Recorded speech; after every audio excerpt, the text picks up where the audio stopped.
नमस्कार सर्व 10वीच्या विद्यार्थी मित्रांचं साठे पब्लिकेशन या यूट्यूब चॅनलवर स्वागत. विद्यार्थी मित्रांनो, हेरिडिटी आणि इव्हॅल्युएशन या चॅप्टरवरचा रिमेनिंग पार्ट जो आहे तो लर्निंग करायचा जो बाकी आपला राहिला तो आज आपण कंप्लीट करणार आहे. तर कनेक्टिंग लिंक या विषयावर आपल्याला माहिती बघायची आहे. Living animals which possesses the characteristics of two different groups of animals are known as connecting links. म्हणजे असे ॲनिमल्स जे दोन वेगवेगळ्या ग्रुपचे कॅरेक्टरिस्टिक्स दाखवतात, गुणधर्म दाखवतात. उदाहरण म्हणजे lungfishes possesses both characters of fish and amphibious. It resembles fishes in having pair fin gills and scales over the body. तर याच्यामध्ये लंग्स फिक्स हा जो ॲनिमल दाखवलेला आहे, पेअर फाईन्स गिल्स आणि स्केल ओव्हर द बॉडी. तर याच्यामध्ये scales आणि फाईन्स गिल्स असतात. It also have ability to respire through lungs like amphibians. Amphibians म्हणजे उभयचर प्राणी. तर जेव्हा हे जमिनीवर येतात तेव्हा त्याला लंग्ससुद्धा असतात आणि लंग्सच्याद्वारे सुद्धा तो रिस्पायरेशन्स करू शकतो. म्हणजेच फाईन गिल्सच्या मदतीनं ॲज वेल ॲज लंगच्या मदतीनं रिस्पायरेशन सिस्टीम्स करू शकते. दोन्ही कॅरेक्टर असल्यामुळे या lung fig is the best example of connecting link. So another is annexity of acquired characters. The living organism can transfer the character which it has required to the next generation. This is called as annexity of the acquired characters. Sir living organism हे एक आपल्यातले चांगले किंवा वाईट जे character असतात, त्याला good character and bad characters म्हणतो आपण, ते ट्रान्सफर करतात टू द नेक्स्ट जनरेशन. तर त्यालाच म्हटलं ॲनेक्सिटी of acquired characters. So species, what are the group of organisms that can produce fertile individual through natural reproduction? Each species grow genetic variations. प्रत्येक स्पेसीजचं जे जेनेटिक व्हेरिएशन्स आहे ते वेगवेगळ्या पद्धतीचं असू शकते. Food, habit, reproduction ability, period of different life schedule. तर अशा वेगवेगळ्या पद्धतीनं त्यांचं वेगवेगळे जे व्हेरिएशन जे आहे, वेगवेगळे कॅरेक्टर्स ते शो करू शकतात. तर त्याच्यामध्ये Ramapithecus first record of human like animal from East Africa. तर हा जमिनीवरचा फर्स्ट ॲनिमल किंवा ह्युमन ज्याला म्हणू आपण, तो अशा प्रकारे सांगितलेला आहे.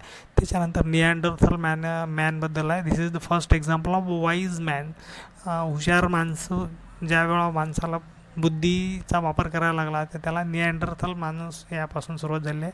त्याच्यामध्ये आता डिस्टिंग्विश बिटवीन द DNA आणि RNA आहे. DNA is a hereditary genetic material in almost all the organism. RNA is not used as hereditary genetic material except in some prokaryotes. It is basically double stranded. It is mostly single stranded. It consists of thymines. It consists of uracils. DNA carries out the function of inheritance of characters. RNA carries various function depending on the type. तर अशा प्रकारे हे चार तुम्हाला फरक स्पष्ट करून इथं सांगितलेले आहेत. त्याच्यामध्ये बरेचसे हे जे चॅप्टर आहे याच्यामध्ये बायोलॉजिकल तुम्हाला बरेचसे कठीण शब्द आहेत. जेनेटिक, जिनोटाईप्स वगैरे, न्यूक्लिओटाइड्स, क्रोमोसोम्स. तर याची मॉर्फोलॉजी, ॲनाटॉलॉजी, प्लेंटॉलॉजी, तर याचे तुम्हाला शब्द पाठ होण्यासाठी या ठिकाणी आम्ही साठे पब्लिकेशनच्या नोट्समध्ये आम्ही फ्रीमध्ये तुम्हाला नोट्समध्येच डिक्शनरी वगैरे दिलेली आहे. तर त्याच्यामध्ये बघा इंटरनल क्वेश्चन. तर सगळ्यात महत्त्वाचा प्रश्न आहे.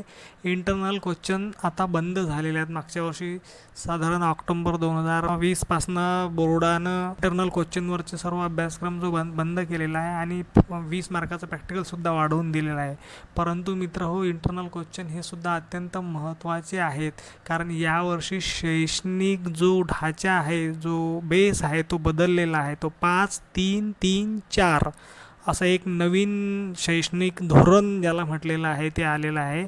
आणि 5-3-3-4 मध्ये 9वी, 10वी, 11वी आणि 12वी या 4 मिळून जो ग्रुप तयार झालेला आहे त्याला म्हटलेलं आहे लास्टवाला जो 4th ग्रुप आहे. तर त्या 4 ग्रुप मिळून त्या विद्यार्थ्यांचं फ्युचर कशा पद्धतीनं राहीन त्याच्यावर डिपेंड आहे. आणि म्हणून इंटरनल क्वेश्चन जे आहेत नवीन शैक्षणिक धोरण अशा पद्धतीनं भविष्यामध्ये येणार होतं, म्हणूनच बोर्डानं 10वीच्या परीक्षेत 9व्या वर्गाचे प्रश्न विचारायला सुरुवात केली होती.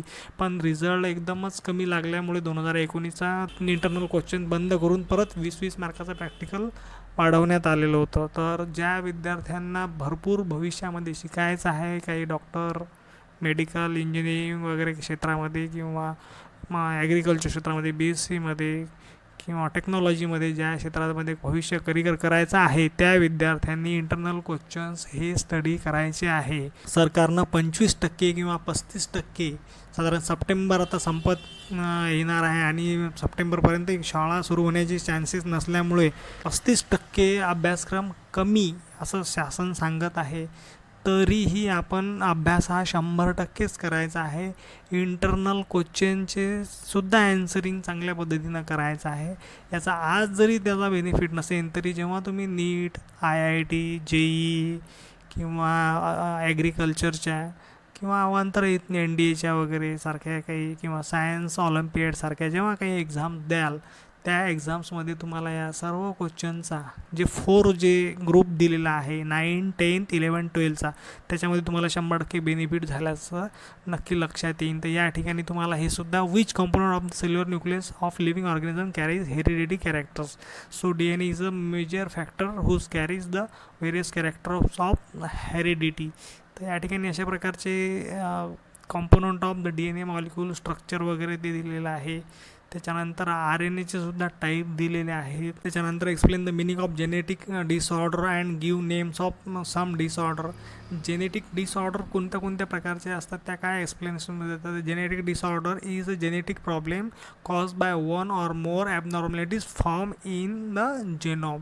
तर एखादी ॲबनॉर्मॅलिटीज जी क्रिएट होते एखाद्या न्यू स्पेसिसमध्ये त्याला म्हटलेलं आहे जेनेटिक डिसऑर्डर्स. आणि जो एखादा न्यू प्रॉब्लेम्स क्रिएट होते तर त्याला म्हटलेलं आहे जेनेटिक डिसऑर्डर.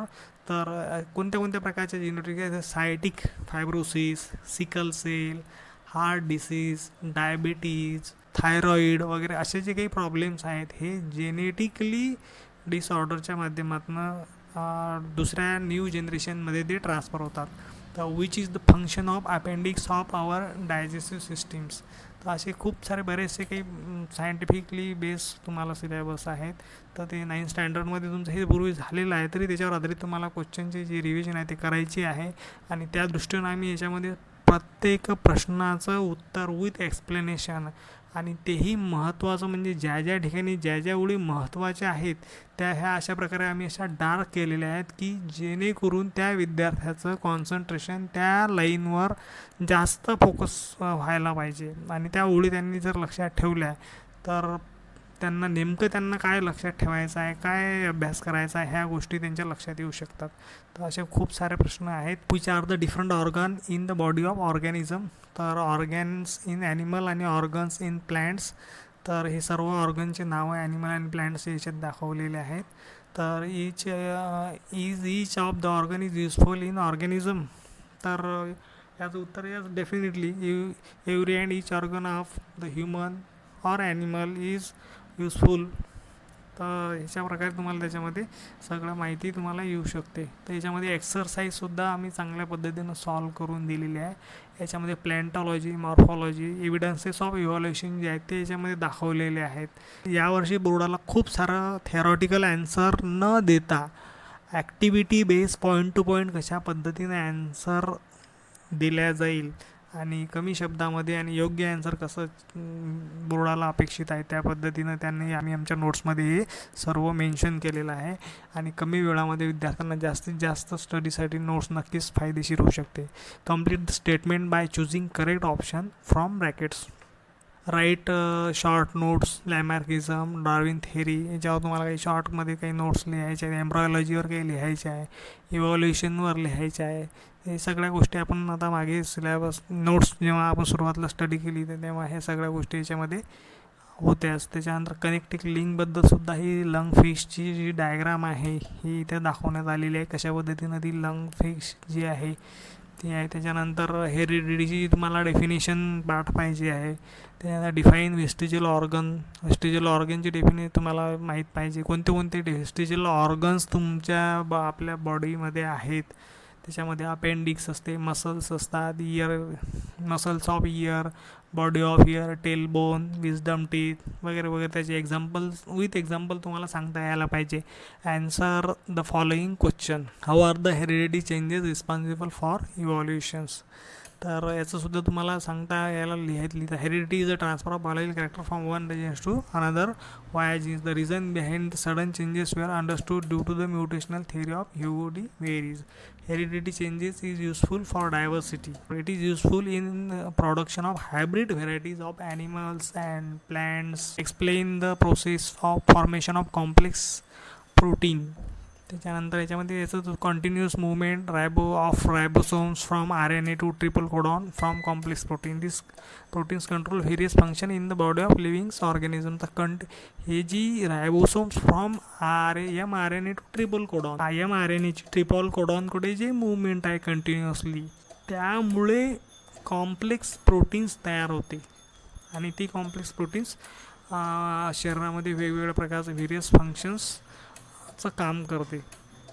त्यानंतर अशा प्रकारे एक तुम्हाला याच्यामध्ये प्रश्न विचारण्यात आलेले आहेत. तर हे सर्व स्टडी तुम्हाला इंटरनल क्वेश्चन, त्याच्यानंतर एक्सरसाइज, नोट्स आणि डिक्शनरी ह्या सगळ्या गोष्टी तुम्हाला चांगल्या पद्धतीनं लर्न करून घ्यायच्या आहेत. आणि अशा प्रकारे ॲक्टिव्हिटी बोर्डाच्या परीक्षेमध्ये येतील. यातले कदाचित 2 पॉईंट तुमचे गायब करतील आणि हे असे मध्ये 3 देतील तुम्हाला, 2 तुम्हाला लिहायला लावतील 2 मार्क्ससाठी. तर अशा खूप साऱ्या ॲक्टिव्हिटींनी युक्त अशा प्रकारची एक नोट्स आपण या ठिकाणी डिझाईन केलेली आहे. आणि हे या ठिकाणी आपण इथं अशा पद्धतीनं वर्कबुकसुद्धा डिझाईन केलेलं आहे. हे कनेक्टिंग लिंकवरचं जे काही पॉईंट आपण तिकडे नोट्समध्ये लिहिलेले आहेत, तर अशा पद्धतीने या ठिकाणी काही ठिकाणी कंप्लीट ओळी दिल्या आहेत, काही ठिकाणी फिल इन द ब्लँक दिले आहेत. तर त्या तिकडे तुम्हाला स्टडी करून, रिमेंबर करून इकडे ते भरून बघायचं आहे. तर त्या दृष्टीनं तुम्हाला त्याचा स्टडी व्यवस्थित झालेला आहे की नाही, त्याचं तुम्हाला रिमाइंडर होते आहे की नाही, तुम्हाला हे इथं शब्दाची पण डिक्शनरी दिलेली आहे की तुम्हाला सगळ्या शब्दांचे अर्थ आठवतात की नाहीत, इंटरनल क्वेश्चनवरचे सगळे क्वेश्चन तुम्हाला सॉल्व करता येतात की नाही, mRNA, tRNA, RNA यांचे लॉंग फॉर्म तुम्हाला पाठ आहेत की नाहीत, हे सगळे तुम्ही या ठिकाणी अशा पद्धतीनं भरून बघू शकता. आणि हे मी तुम्हाला आत्ताच सांगितलेलं आहे की ही अशा प्रकारे तुम्हाला बोर्डाच्या परीक्षेमध्ये ॲक्टिव्हिटी देतील आणि ही तुम्हाला 2 भरायला लावतील आणि त्याचे 2 मार्क्ससाठी तुम्हाला 2 प्रश्न विचारले जाईल. तर अशा पद्धतीनं तुम्हाला हे ॲक्टिव्हिटी वर्कबुकसुद्धा, अशा प्रकारचं नोट्स विथ ॲक्टिव्हिटी वर्कबुक, अशा प्रकारचं कुठलेही लर्निंग तुम्हाला कोणत्याही यूट्यूब चॅनलवर बघायला मिळणार नाही. याचा नक्कीच सर्व विद्यार्थ्यांनी फायदा घ्यायचा आहे आणि पुढच्या वर्षी जास्तीत जास्त 100 आउट ऑफ 100 मार्क्स मिळवण्यासाठी नक्कीच सर्व विद्यार्थ्यांनी अभ्यासाला लागायचा आहे. हा व्हिडिओ तुम्हाला कसा वाटला त्याबद्दल तुम्ही आम्हाला नक्कीच रिप्लाय करा, कमेंट करा, सबस्क्राईब करा, शेअर करा. थँक्यू.